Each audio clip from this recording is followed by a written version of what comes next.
আসসালামু আলাইকুম রহমতুল্লাহি আবারকাতু। আপনি কি কখনো এমন স্বপ্ন দেখেছেন যা দেখে ঘুম ভাঙার পর আপনার হৃদয়ে অদ্ভুত শান্তিতে ভরে গেছে? আপনি কি কখনো অনুভব করেছেন এই স্বপ্নটি যেন আল্লাহর পক্ষ থেকে একটি বার্তা? প্রিয় ভাই ও বোনেরা, রাসূল সাল্লাল্লাহু আলাইহি ওয়াসাল্লাম বলেছেন, নবুয়তের 46 ভাগের এক ভাগ হলো সৎ স্বপ্ন। সহিহ হাদিস। তার মানে কি আপনি জানেন? কিছু স্বপ্ন শুধু কল্পনার নয়, কিছু স্বপ্ন হতে পারে রহমতের ইশারা, হতে পারে আল্লাহ আপনার প্রতি সন্তুষ্টর একটি বার্তা। আজকের ভিডিওতে আমরা জানবো ঘুমের মধ্যে 5টি এমন স্বপ্ন যা দেখলে বুঝবেন আল্লাহ আপনার উপরে খুশি। কিন্তু সতর্ক থাকুন, সব স্বপ্ন আল্লাহর পক্ষ থেকে নয়। কোনটা রহমতের স্বপ্ন, কোনটা শয়তানের ধোঁকা, তা কোরআন ও সহিহ হাদিসের আলোকে জানাবো বিস্তারিতভাবে। ভিডিওটি শেষ পর্যন্ত দেখুন, কারণ শেষের স্বপ্নটি এমন একটি লক্ষণ যা অনেকেই জানে না, আর সেটি হতে পারে আপনার জীবনের সবচেয়ে বড় সুসংবাদ। চলুন শুরু করি। সুপ্রিয় সম্মানিত ভাই ও বোনেরা, শুরু করার পূর্বে আপনাদেরকে অবশ্যই বলবো, আপনারা দেখছেন প্রিয় চ্যানেল মাওয়াতুল জান্নাহ, একটি ইসলামিক মিডিয়া। যদি আজকের ভিডিওটি আপনাদের কাছে ভালো লেগে থাকে তাহলে অবশ্যই ভিডিওতে একটা লাইক করবেন, আপনার মূল্যবান মতামত কমেন্ট করবেন এবং ভিডিওটি সবার সাথে শেয়ার করবেন ইনশাআল্লাহ। প্রথমে আমরা জেনে নিব স্বপ্ন কত প্রকার। রাসূল সাল্লাল্লাহু আলাইহি ওয়াসাল্লাম স্বপ্নকে 3 ভাগে ভাগ করেছেন। রহমতের স্বপ্ন, যাকে রুইয়া সালিহা বলা হয়, যা আল্লাহর পক্ষ থেকে আল্লাহ পাক রব্বুল আলামিন আমাদের দেখিয়ে থাকেন। দ্বিতীয়ত শয়তানের স্বপ্ন, ভয় দেখানোর স্বপ্ন, অর্থাৎ আমরা স্বপ্নের মধ্যে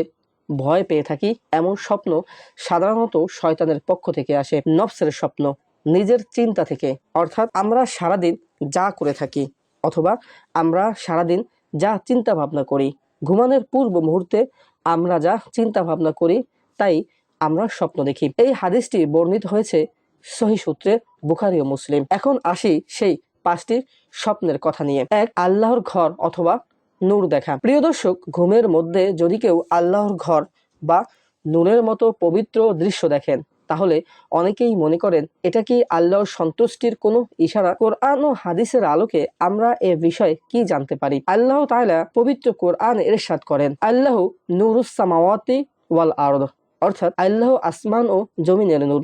সূরা আন-নূর। এই আয়াত আমাদের শেখায় নূর হলো হিদায়াত, ঈমান ও আল্লাহর রহমতের প্রতীক। তাই স্বপ্নে নূর দেখা অথবা আলো দেখা অনেক সময় অন্তরের পবিত্রতা ও হিদায়াতের ইঙ্গিত হতে পারে। রাসূল সাল্লাল্লাহু আলাইহি ওয়াসাল্লাম বলেছেন, সালিহা স্বপ্ন আল্লাহর পক্ষ থেকে আসে। সহিহ বুখারী। অন্য হাদিসে এসেছে, যে ব্যক্তি আমাকে স্বপ্ন দেখেছে সে সত্যই আমাকে দেখেছে।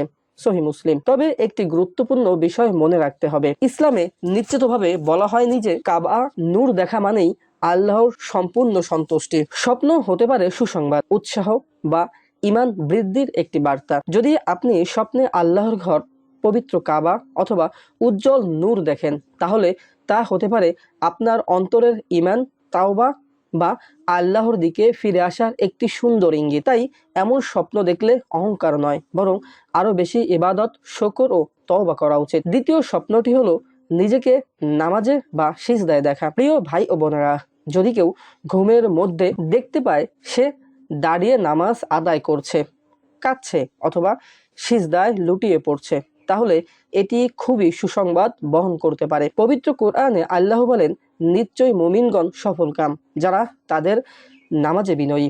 সূরা আল মুমিন। সিজদা হলো বান্দার সবচেয়ে নিকটবর্তী অবস্থান।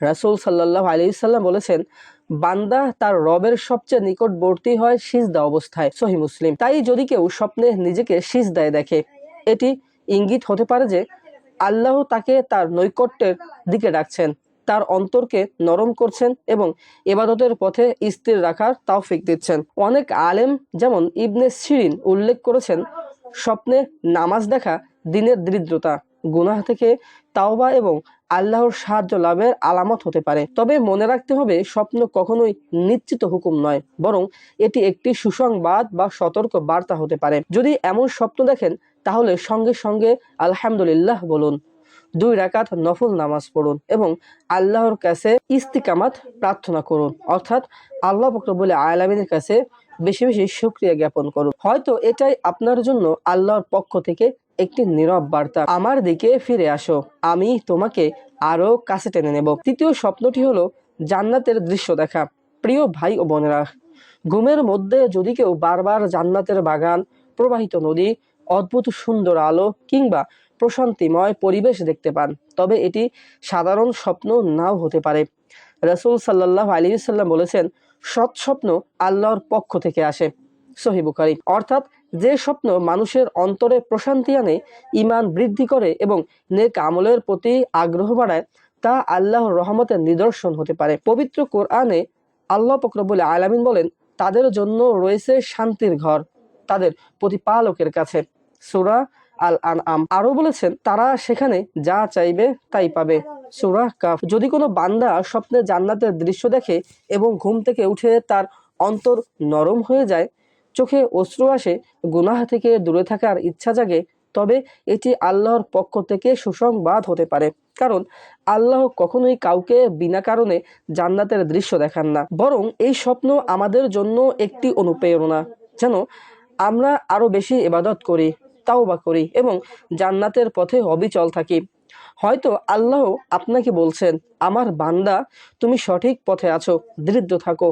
আল্লাহ আমাদের সবাইকে জান্নাতের সুসংবাদ পাওয়ার যোগ্য বানিয়ে দিন। চতুর্থ স্বপ্ন হলো প্রিয় নবী সাল্লাল্লাহু আলাইহি সাল্লামকে দেখা। প্রিয় ভাই ও বোনেরা, ঘুমের মধ্যে যদি কেউ আমাদের প্রিয় নবী সাল্লাল্লাহু আলাইহি সাল্লামকে দেখেন, তাহলে এটি নিঃসন্দেহে এক মহান সুসংবাদ। কারণ রাসূল সাল্লাল্লাহু আলাইহি সাল্লাম নিজেই বলেছেন, যে ব্যক্তি আমাকে স্বপ্ন দেখেছে সে সত্যিই আমাকে দেখেছে, কেননা শয়তান আমার আকৃতি ধারণ করতে পারে না। সহিহ বুখারী ও সহিহ মুসলিম। এ হাদিস থেকে স্পষ্ট বোঝা যায়, নবী করিম সাল্লাল্লাহু আলাইহি সাল্লামকে স্বপ্ন দেখা কোনো সাধারণ স্বপ্ন নয়, এটি সত্য স্বপ্ন। আর সত্য স্বপ্নকে বলা হয়েছে রুইয়া সালিহা এবং আল্লাহর প্রতি কৃতজ্ঞ হওয়া। হয়তো এই স্বপ্নই ইঙ্গিত দিচ্ছে আল্লাহ আপনার প্রতি সন্তুষ্ট এবং আপনাকে আরো কাছে টানতে চান। আল্লাহ আমাদের সবাইকে প্রিয় নবী সাল্লাল্লাহু আলাইহি সাল্লামের সত্য স্বপ্ন দেখার তৌফিক দান করুন। পঞ্চম নম্বরে স্বপ্ন হলো কোনো খারাপ কাজ অথবা গুনাহ থেকে ফিরে আসা স্বপ্ন দেখা। আপনারা কি জানেন, ঘুমের মধ্যে যে স্বপ্নগুলো আমরা দেখি তা কেবল কল্পনার নয়, এগুলো আল্লাহর পক্ষ থেকে আমাদের জন্য দিক নির্দেশনার একটি মাধ্যম হতে পারে, বিশেষ করে রমজান বা নফল ইবাদতের সময়। যদি আপনি স্বপ্ন দেখেন যে আপনি কোনো খারাপ কাজ বা গুনাহ থেকে ফিরে আসছেন, তবে বুঝতে হবে আল্লাহ আপনার প্রতি সন্তুষ্ট। এটি একটি স্পষ্ট ইঙ্গিত যে আল্লাহ আপনাকে সৎ পথে ফিরিয়ে আনতে চান। কোরআনে আল্লাহ তাআলা বলেন, যে ব্যক্তি তাওবা করে এবং সৎ কাজ করবে, আল্লাহ অবশ্যই তার তাওবা কবুল করবেন। সূরা আল ফুরকান আয়াত ৭১। আর হাদিসে বর্ণিত আছে, রাসূল সাল্লাল্লাহু আলাইহি সাল্লাম বলেছেন, যে ব্যক্তি তার গুনাহ ত্যাগ করে এবং সৎ পথে ফিরে আসে, আল্লাহ তাকে নতুনভাবে সৃষ্টি করেন। সহিহ মুসলিম। এটি আমাদের জন্য একটি শিক্ষা, যে কেউ নিজেকে ঠিক পথে ফিরিয়ে আনে, আল্লাহ তার উপর খুশি হন। স্বপ্নের এই দিকটি আমাদের সততা, তাওবা এবং আত্মসংশোধনের দিকে উৎসাহিত করে। সুতরাং যদি কখনো আপনার ঘুমে এমন স্বপ্ন আসে, কৃতজ্ঞ থাকুন এবং আরো বেশি ইবাদত ও ভালো আমল করার চেষ্টা করুন।